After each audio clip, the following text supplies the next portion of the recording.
할렐루야. 우리 하나님 말씀 보도록 하겠습니다. 고린도전서 16장 1절에서 9절까지 말씀입니다. 고린도전서 16장 1절에서 9절 말씀 우리 나같이 교독하겠습니다. 고린도전서 16장 1절에서 9절 말씀 1절부터 제가 먼저 봉독합니다. 성도를 위하는 연보에 관하여는 내가 갈라디아 교회들에게 명한 것 같이 너희도 그렇게 하라. 매주 첫날에 너희 각 사람이 수입에 따라 모아 두어서 내가 갈 때에 연보를 하지 않게 하라. 내가 이럴 때에 너희가 인정한 사람에게 편지를 주어 너희의 은혜를 예루살렘으로 가지고 가게 하리니 만일 나도 가는 것이 합당하면 그들이 나와 함께 가리라. 내가 마게도냐를 지날 터이니 마게도냐를 지난 후에 너희에게 가서 혹 너희와 함께 머물며 겨울을 지낼 듯도 하니 이는 너희가 나를 내가 갈 곳으로 보내어 주게 하려 함이라. 이제는 지나가는 길에 너희 보기를 원하지 아니하노니 이는 만일 주께서 허락하시면 얼마 동안 너희와 함께 머물기를 바람이라. 내가 오순절까지 에베소에 머물려 하면 다 같이 내게 광대하고 유효한 문이 열렸으나 대적하는 자가 많음이라. 아멘. 할렐루야. 자, 오늘은 고린도전서 16장 1절에서 9절까지 말씀을 통해서 주께서 허락하신 시간만이 나의 시간이다. 주께서 허락하신 시간만이 나의 시간이다라는 제목으로 말씀을 증거할 때 우리 많은 은혜 받는 시간 되기를 바랍니다. 오늘 본문 말씀은 고린도전서 마지막 장인데요. 사도 바울이 고린도 교회를 향하여 편지를 쓰면서 본인이 예루살렘 교회를 돕는 이 헌금을 우리 갈라디아 지방에 있는 교회들에게도 권면을 했는데 또 여러분에게도 권면합니다. 여러분들 예루살렘 교회를 돕는 이 구제 헌금을 우리 같이 모아서 예루살렘 교회에 전달했으면 좋겠습니다라는 메시지를 지금 1절부터 4절까지 전달하고 있어요. 근데 여기서 가만히 살펴보면 예루살렘 교회는 모든 교회의 모교회입니다. 교회가 예루살렘에서부터 시작됐어요. 그러니까 어떻게 보면 예루살렘 교회에서 사람들이 파송받아 많은 교회들이 세워졌던 것이죠. 자, 영적으로 어머니와 같은 교회, 영적으로 출발점이 되었던 교회예요. 그 교회가 어려워졌습니다. 그 이유는 한 두 가지, 세 가지로 설명할 수 있는데, 첫째는 역사상 아주 심각한 기근이 들었습니다. 그래서 농업 체계가 완전 무너져 버렸어요. 농업이 무너지자 예루살렘 교회 교우들이 경제가 흔들려 버렸습니다. 자, 두 번째, 예루살렘 교회의 문제는 뭐였냐면, 자, 원래 예루살렘은 유대교 사람들의 커뮤니티로 이루어졌습니다. 유대교를 만약 나온다라고 한다면 그 사람은 경제 활동을 못해요. 그런데 기독교로 개종한, 그러니까 구약만 믿지 않고 신약의 예수 그리스도의 복음을 믿고 십자가 부활을 믿는 기독교인들은 유대교회에서 배교한 사람이라고 손가락질 받아서 그들은 유대 커뮤니티에서 배제되어 경제활동을 못하는 거예요. 그 사람들과 돈거래도 하지 않고 또 상품을 사고 팔지도 않습니다. 그러니 이 사람들은 자연스럽게 사업이나 또 장사에서 멀어질 수밖에 없는 것이죠. 자, 그래서 자연스럽게 농업을 할 수밖에 없었는데 그 농업이 기근이 들었으니 예루살렘 교회가 굉장히 심각하게 어려움을 겪은 것입니다.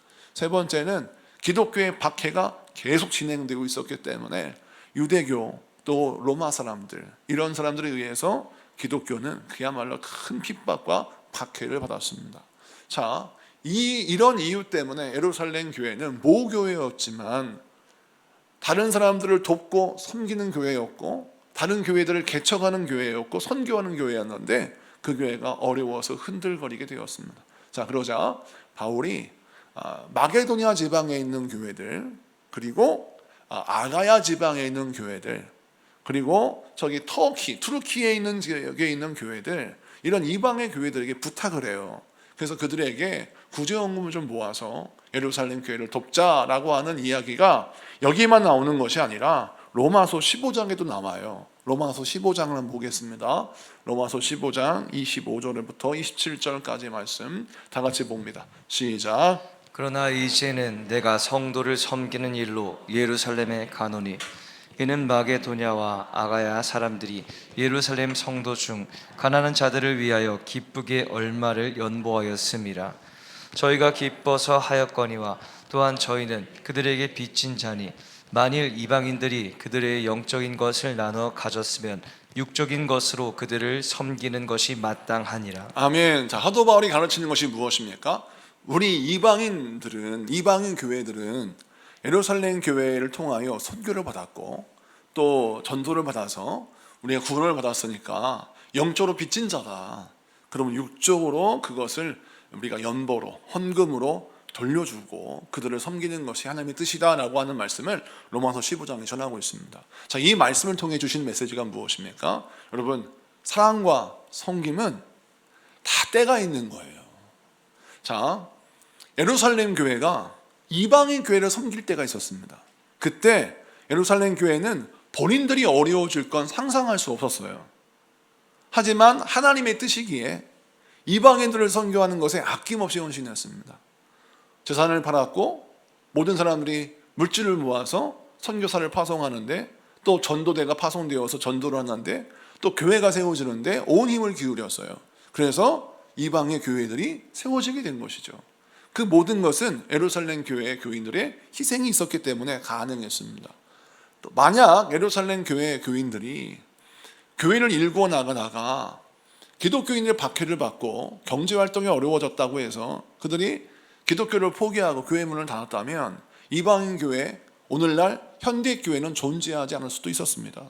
그런데 그들은 온전히 주의 복음이 땅끝까지 증거되는 것이 그들의 사명의 비전이기에 포기하지 않고 온전히 온신을 다하여서 그들이 섬겼던 것이죠.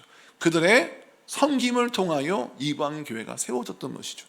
자, 그런 다음 이방인 교회가 든든히 세워진 이후 예루살렘 교회가 또 어려워졌습니다. 자, 그러자 이제는 이방인 교회들이 예루살렘 교회를 섬길 때가 되었어요. 자, 이때도 이들은 섬김의 때, 선교의 때, 은혜의 때를 놓치지 않습니다. 그리고 그 일을 감당하는 것이죠. 여러분, 사랑은 타이밍입니다. 타이밍을 놓치면 사랑은 변질되고 타이밍을 놓치면 그 사랑은 실패한 사랑이 될 수 있는 것이죠. 항상 사랑도 때에 맞는 표현을 했을 때 그 표현이 아름답고 그 사랑이 열매를 맺는 것이지, 사랑을 해야 할 때에 사랑을 하지 못하고 표현해야 할 때 표현하지 못한다고 한다면 그 사랑은 떠나가는 것입니다. 그래서 사도 바울은 성령의 감동 가운데 예루살렘 교회를 돕는 일에 이방인 교회들이 모두가 동참하기를 원하는 마음으로 마게도냐 지방에 있는 교회들, 아가야 지방에 있는 교회들을 설득하는 겁니다. 특별히 마게도냐 지방에 있는 교회들을 살펴보세요. 사도 바울이 원래 소아시아, 투르키 지역에 있는 교회를 선교하러 가려고 했을 때 우리 하나님께서 환상 가운데 마게도냐 사람들을 또 만나게 하셔서 건너와서 우리를 도우라고 하는 환상을 보잖아요. 그 마게도냐 사람들이 바로 이 마게도냐 지방의 사람들입니다. 이 마게도냐는 어디냐? 그리스 북부예요. 그럼 아가야 지방은 어디냐? 그리스 남부입니다. 그리스 북부에 있는 교회 대표적인 교회가 뭐예요? 빌립보 교회, 데살로니가 교회, 또 베레아 교회. 그 다음에 아가야 지방에 있는 교회가 어떤 교회냐면 고린도 교회가 대표적인 교회예요.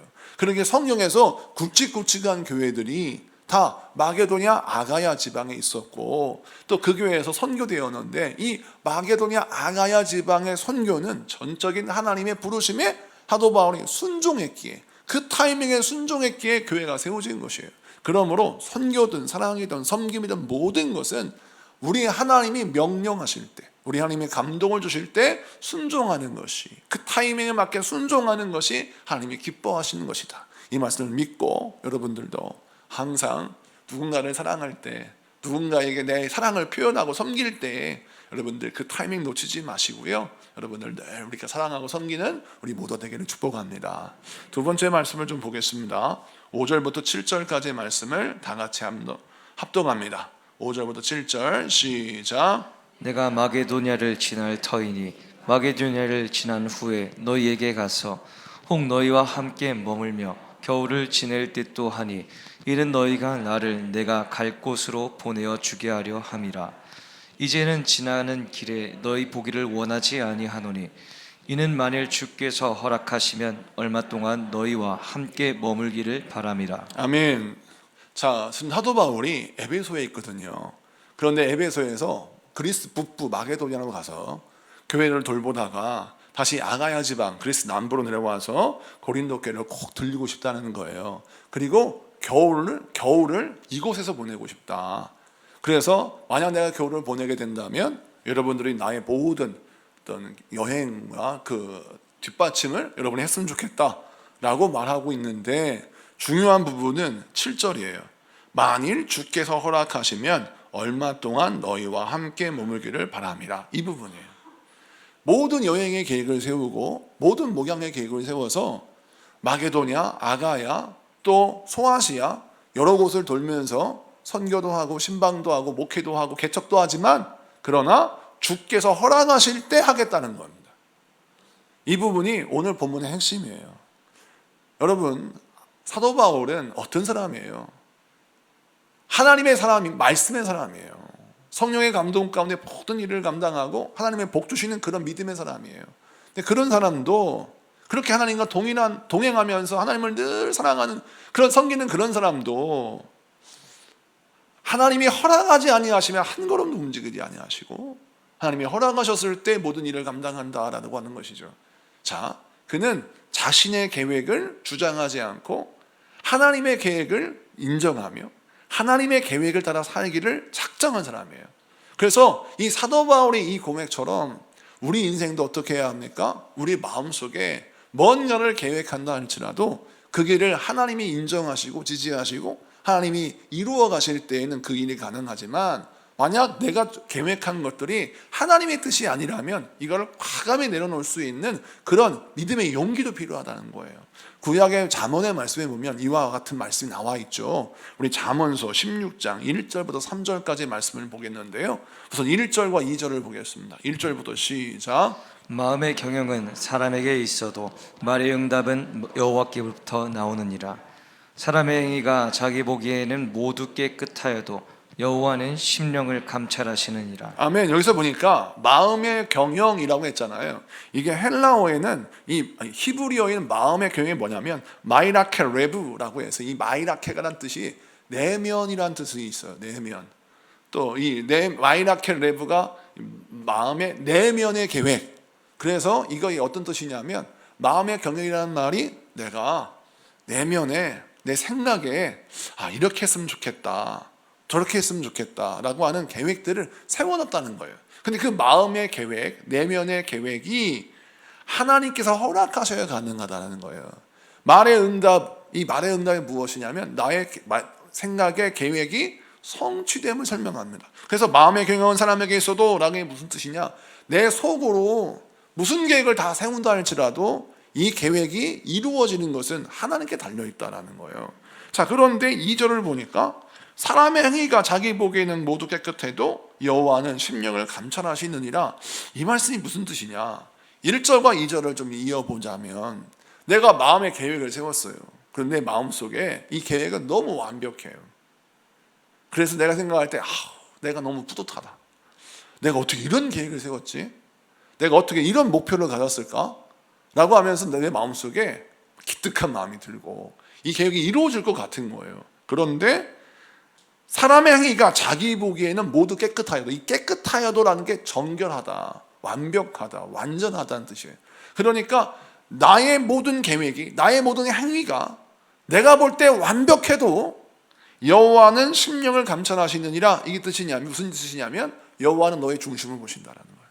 여호와는 너의 내면 세계를 다 돌아보신다. 그래서 네가 완벽하게 계획을 세웠느냐, 네가 완전하게 행하느냐, 우리 주님이 너의 심령을 바라보니까 너의 흠과 허물이 보이더라는 거예요. 연약함이 보이더라는 거예요. 그래서 너는 완벽하지 않다라는 것을 반증하고 있습니다. 자, 그래서 마음에 경영하는 것이 이루어지려면 어떻게 되느냐, 3절입니다.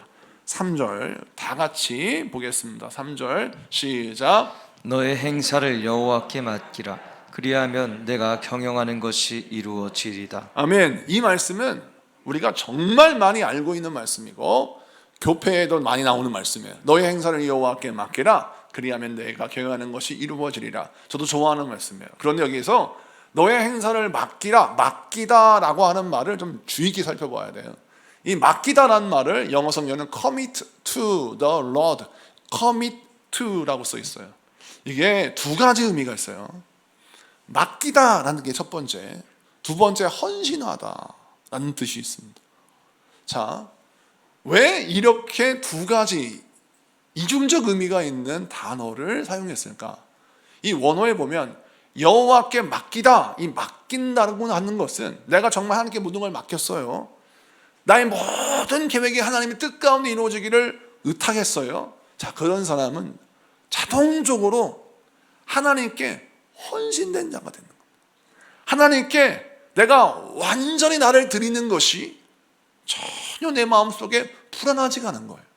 왜? 하나님께 맡겼으니까.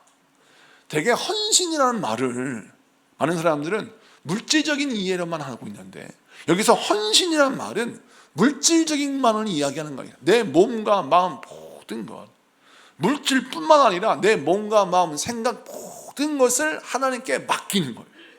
하나님께 드리는 겁니다. 자, 그러고도 내 마음속에 불안하지 않은 거예요.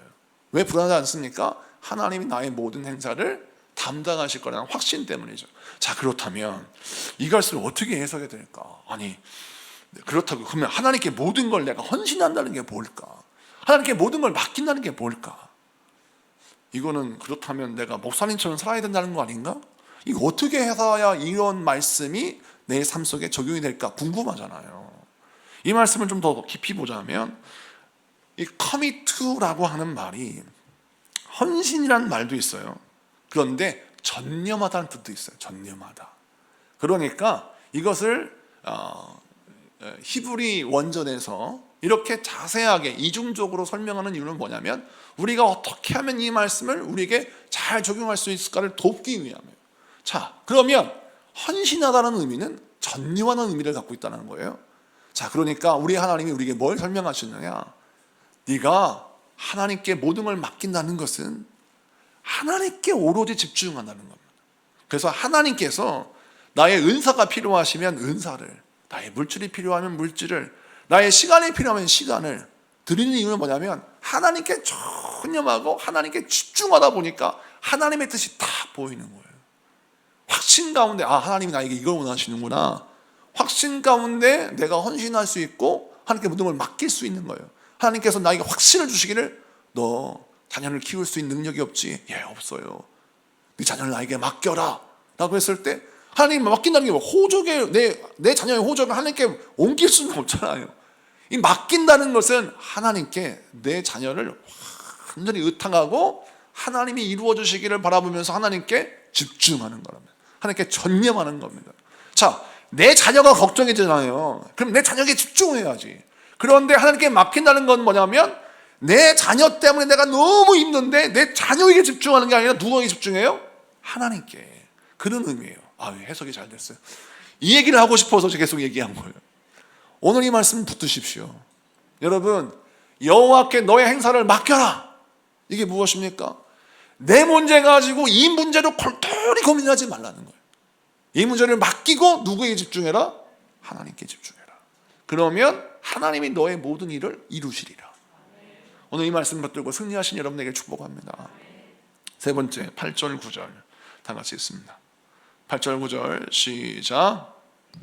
내가 오순절까지 에베소에 머물려 하면 내게 광대하고 유효한 문이 열렸으나 대적하는 자가 많음이라. 아멘. 자, 오늘 말씀 보니까 지금 사도 바울이 에베소에 있어요.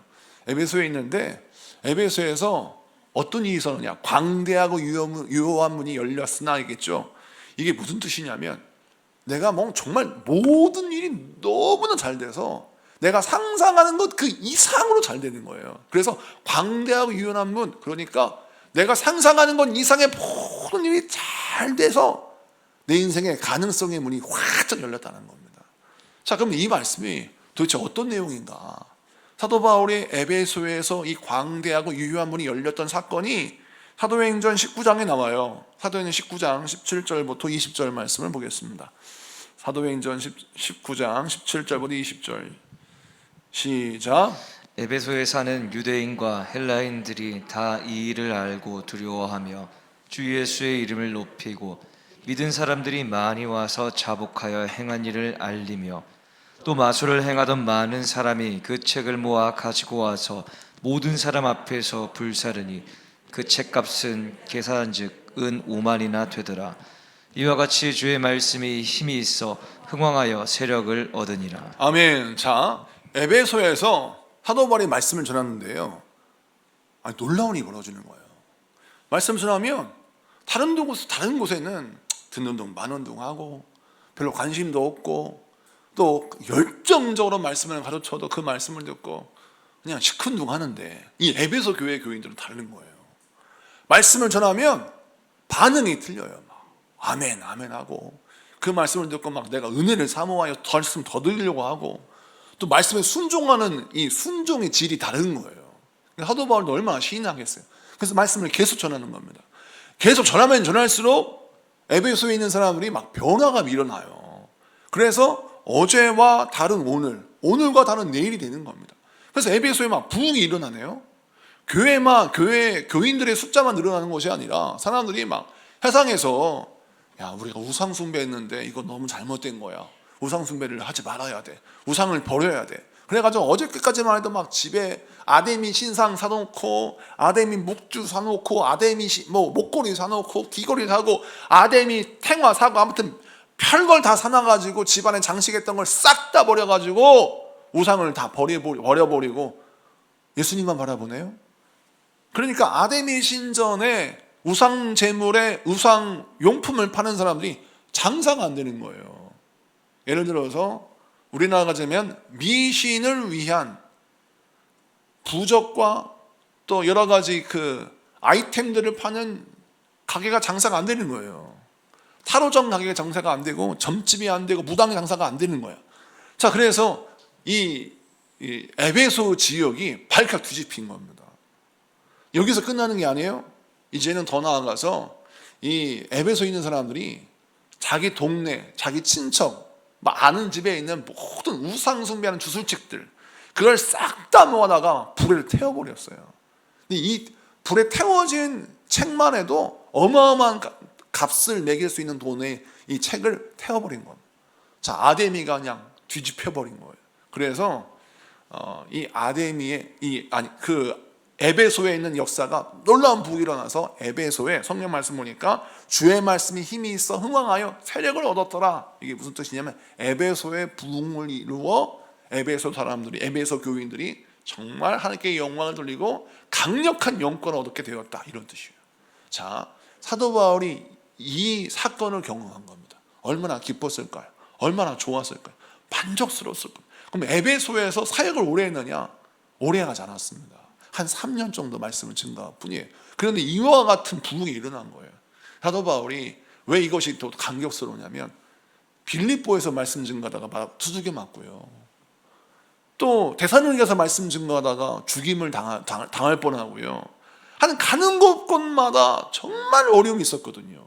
그런데 에베소에 부흥이 팍 일어나니까 그동안 고생했던 그것들이 다 이제 쇄신되면서 마음속 위로를 받았던 것이죠. 자, 그런데 여기에 딱 끝나면 좋겠는데 뒤에 보니까 21절부터 이하 보면, 읽지는 않을게요. 무슨 내용이냐면, 이 은장색, 우상을 만드는 은장색 이 장사꾼들이 이제 화가 난 겁니다. 바울 때문에 이 에베소에서는 우상 장사가 안 되는 거예요. 그래가지고 폭동을 일으킵니다. 그래서 에베소에 있는 기독교인들이 박해를 받고 사도 바울이 큰 어려움을 겪게 돼요. 그래서 오늘 9절에 내게 광대하고 유효한 문이 열렸으나 대적하는 자가 많음이라. 이 대적하는 자가 누구냐? 그 우상 숭배의 문화를 위하여 우상을 파는 이 사업자들을 말합니다. 자, 그들 때문에 큰 핍박과 박해를 받습니다. 그 말씀을 지금 9절에 하고 있는 거예요. 참, 이 말씀을 우리가 어떻게 적용해 볼까요? 여러분, 하나님의 말씀이 흥왕하고 하나님의 은혜가 강하면 강할수록 뭐가 세지냐? 대적의 힘이 세집니다. 대적의 수가 많아져요. 여러분, 이것을 간과해서는 안 됩니다. 많은 사람이 생각할 때, 내가 기도했는데, 내가 말씀에 순종했는데 내가 질병이 찾아오고 내 인생에 고난이 찾아왔어요. 그러면 언뜻 생각하는 게 내가 죄가 많아서 그런가 보다. 내가 하나님의 뜻에 합당한 삶을 살지 못해서 그런가 보다. 이런 착각을 하는데 문제가 있어요. 여러분, 주의 말씀에 순종했어요. 내가 기도를 해요. 근데 고난을 만났어요. 이거는 하나님의 벌이 아니라 때로는 악한 영이 여러분의 기도를 꺾고 여러분의 인생 가운데 말씀이 흥왕하여 하나님의 뜻을 이루고자 하니까 마귀가 이거 회방하는 힘을 더한 것입니다. 그래서 이럴 때에는 우리가 어떻게 하냐, 죄책감이나 위축감을 느끼지 말고 더욱더 강력하게 악한 영을 대적하고, 여러분 악한 영과 영적 싸움에서 이길 때까지 기도해야 할 줄로 믿습니다. 그래서 오늘 본문을 사도 바울이 그대로 이렇게 있는 그대로 보여주는 거예요. 사도 바울의 사역에서도 광대한 문이 열리고 동시에 광대한 대적들도 그 문 곁에 있었더라는 거예요. 여러분 인생도 마찬가지입니다. 하나님의 은혜가 있는 곳에 방해가 있고요, 하나님의 은혜가 있는 곳에 대적이 있어요. 그러므로 항상 이 분별력을 가지고 내가 기도할 때 마귀가 나를 회방하니까, 내가 은혜 받을 때 마귀가 회방하니까 항상 기도하면서 뭐와 싸워야 돼요? 악한 영과 싸워야 하는 거예요. 느헤미야 4장에 보면 느헤미야가 예루살렘 성벽을 세우잖아요. 자, 가만히 느헤미야 4장을 살펴보면 느헤미야가 세우는 건 여러분 예루살렘 성벽이지 성전이 아닙니다. 많은 사람이 생각할 때 오해하는 게 느헤미야가 예루살렘 성전을 세운 줄 알아요. 성전 세운 게 아니에요. 예루살렘 성벽을 세운 거예요. 성벽은 예루살렘 사람들이 성 안에서 안락하게 안전하게 하나님 백성답게 정말 인간답게 살 수 있는 최소한의 환경을 제공하기 위하여 예루살렘 성벽을 세우는 겁니다. 그럼 성벽이 없을 때 어떻게 살았어요? 하여튼 동네 도둑들의 소굴인 거예요.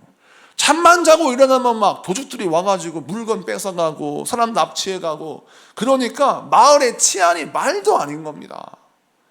그러니까 거기에서 예루살렘에서 살 수가 없을 정도로 힘들어요. 성전만 덜그렁이 있지 성전 곁에 사람들이 살아갈 수가 없는 그런 그런 어떤 하드웨어를 갖고 있는 거예요. 그래서 느헤미야가 하나님의 뜻 가운데 예루살렘에 가서 성벽을 세운 것 아니겠습니까? 성벽을 왜 세웠어요? 성경 중심으로 신앙생활하는 하나님의 백성들 인생을 좀 이롭게 하기 위해, 그들의 나라를 제대로 세워주기 위해 성벽을 세우는데, 이거를 여러분 사단이 싫어하는 겁니다. 가만히요. 아니, 성전을 방해하는 데는 이해할 수 있어요. 아니, 성벽을 세우는 것도 방해하나? 방해하지요. 왜냐? 하나님의 백성이 잘 되는 것을 마귀는 그렇게 싫어합니다. 여러분, 그래서 우리가 신앙생활 할 때 내가 정말 신앙으로 살려고 노력하고 있는데 직장에 어려움을 만나요. 사업에 어려움을 만나. 가정에 시험이 있어. 이런 시험이 있으면 항상 무엇을 떠올려야 하냐? 느헤미야를 떠올려야 돼요. 느헤미야도 그런 고통을 당했어요. 도비야와 산발랏이 하여튼간에 이 예루살렘 성벽이 세워지는 걸 방해하려고 얼마나 역사하는지 느헤미야가 백성들에게 뭐라고 가르치냐면, 한 손에는 칼을 들고 한 손에는 벽돌 들고 일해라. 그러니까 벽돌을 쌓다가 적이 나타나면 칼 들고 나가 싸우라는 거예요. 왜 이렇게 했을까요? 우리의 일상생활이, 하나님의 백성들의 일상생활이 그러해야 하기 때문입니다. 여러분이 사업장에서, 직장에서, 가정에서 내게 맡겨진 일을 하잖아요. 그렇게 일을 하면서도 항상 한 소리는 뭘 들으냐면 성령의 검을 들어야 돼요. 할렐루야. 성령의 검을 들고 내 가정을 지키고 내 사업을 지키고 내 인생을 지키고 하나님 나에게 맡기신 사명을 지켜야 되는 거예요. 그래서 싸워 승리할 때 우리가 함께 영광으로 있는 삶을 살 수 있는 것입니다. 그래서 느헤미야 4장처럼 우리 모두는 다 광대하고 유효한 문이 열렸을 때 더 눈을 크게 떠서 저 문 곁에 대적들이 너무나 많구나, 이것들과 싸워서 어떻게 이길 수 있지? 라고 고민하면서 여러분 대적의 수만큼 나의 믿음의 강함을 늘리면 돼요. 많은 사람이 뭐에 놀래느냐? 대적의 수에 놀라요. 근데 놀라운 것은 대적의 숫자에 속으면 우리는 기도가 작아지지만 대적의 숫자는 전혀 중요하지 않습니다. 중요한 건 나와 함께 하신 하나님의 크기가 더 크기 때문에 그래요. 자, 100대 1의 싸움이라도 하나님이 1이라면 우리는 승리합니다. 그러면 우리가 항상 무엇을 가지고 신앙생활을 해야 되냐면 세상의 다수의 힘을 바라보지 말고 나에게 오직 한 분이신 하나님의 그 힘을 묵상하신 여러분에게 축복합니다. 우리가 하루 종일 세상의 힘만 묵상하니까 하나님의 힘이 아무것도 아닌 줄 아는 거예요. 예를 들어 신문을 보면 어떤 사람은 돈이 많아서 몇백억짜리 집을 갖고 있다, 몇백억짜리 사업을 갖고 있다, 이런 뉴스만 보면 내 마음속에 세상의 돈의 힘이 너무 강한 것 같고, 또 트럼프 대통령의 권력을 보면 그 사람의 말 한마디만 하면 전 세계가 막 감기에 걸리고 독감이 걸려요. 그러니까 세상의 권세가 이렇게 무섭고 두렵구나, 이런 뉴스만 보고 이런 것만 묵상하니까 세상의 힘, 세상의 돈이 더 세 보이는 거예요. 그런데 하나님의 말씀을 묵상하면 어떤 일이 벌어지냐면 하나님 말씀 안에 담겨있는 그 한 분이신 하나님의 권세가 묵상되어지면서 그 힘이 얼마나 강대한지를 알게 되는 겁니다. 그래서 그 힘을 우리가 사용하기 위해서 하나님께 더 집중하게 된다는 것이죠. 말씀을 마치고 정리합니다. 오늘 고린도전서 16장 마지막 장에서 우리에게 강조하는 바가 무엇입니까? 여러분, 사랑도 다 때가 있는 거예요. 사랑은 표현해야 사랑입니다. 사랑과 섬김의 타이밍을 놓치면 그 사랑은 변질된 것이고 감동이 사라지는 것입니다. 여러분, 하나님이 허락하신 시간만이 나에게 허용된 시간입니다. 하나님이 나의 인생의 계획을 허락하지 아니하시고 막으신다면 아무것도 할 수가 없어요. 그래서 우리가 항상 신앙생활할 때 뭐가 필요하냐? 하나님의 계획을 내가 인정하고 지지하느냐, 하나님의 계획 안에 내가 살고 있느냐. 내가 하나님의 계획 안에 살고 있으면 나의 마음의 균형은 하나님이 이루십니다. 그러므로 여러분, 세상 묵상하지 말고 하나님만 묵상하십시오. 하루 종일 사람 묵상하다가 낙심하지 말고, 하루 종일 사람 묵상하다가 일을 부득부득 갈다가 여러분 힘들어하지 말고 항상 사람을 축복하시고 사람들을 격려하시고 사람들을 사랑하셔서 하나님이 여러분을 통해서 이루시는 놀라운 계획들을 성취하시는 여러분들에게 축복합니다. 우리 찬양하고 기도하겠습니다.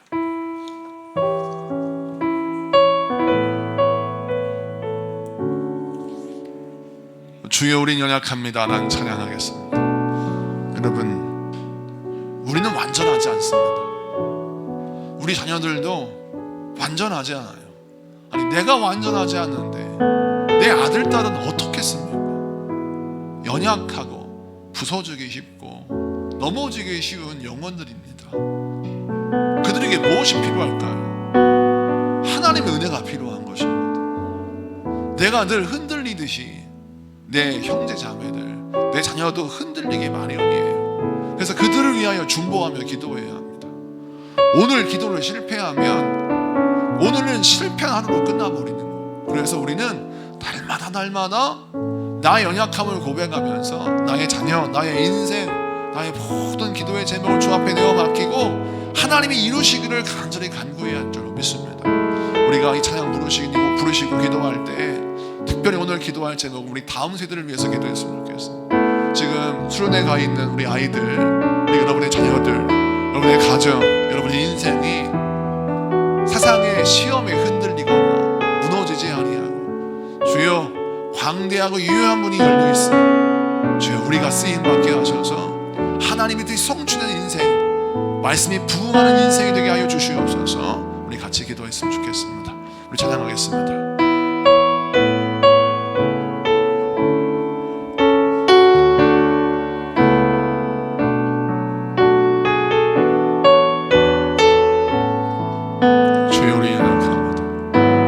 주여, 우린 연약합니다.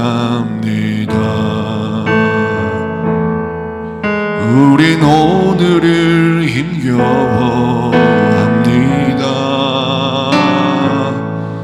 주 뜻 이루며 살기에 부족합니다.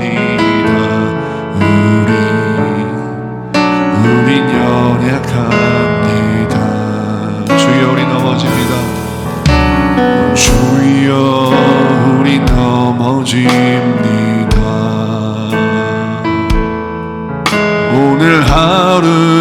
또 실수합니다. 주의 긍휼을 구하는 죄인입니다. 우리 주만 바라봅니다.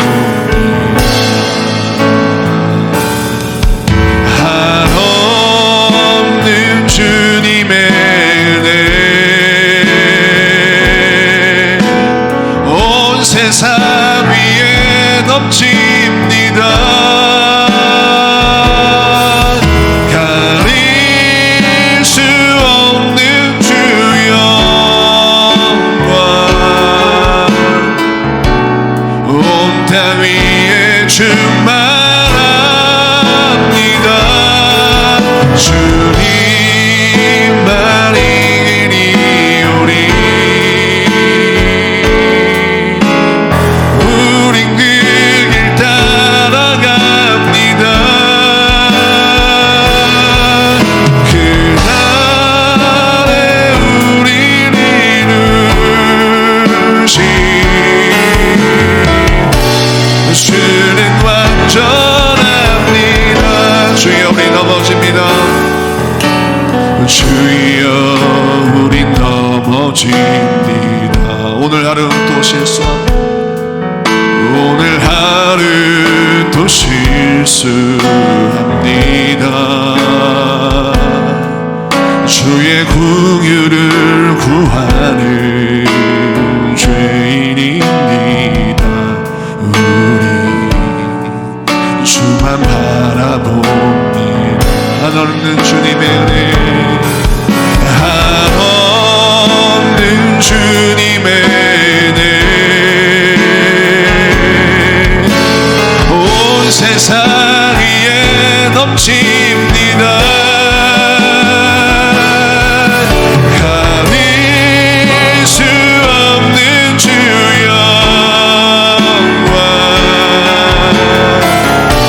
온 땅 위에 충만합니다. 주님만 이기리오리. 우린 그 길 따라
날마다 사명 감당하며 이번 수련을 통하여 주를 만나게 하시고 아버지 우리 교회 다음 세대가 되게 하시며 우리 교회 안에 기둥 되게 하셔서 우리 아이들 안에 예수님을 인격적으로 만나게 하시고 성령의 불이 임하는 역사가 임하게 해주시옵소서. 이 시간 나가 주여 한번 크게 외치고 우리 통성으로 기도하겠습니다. 주여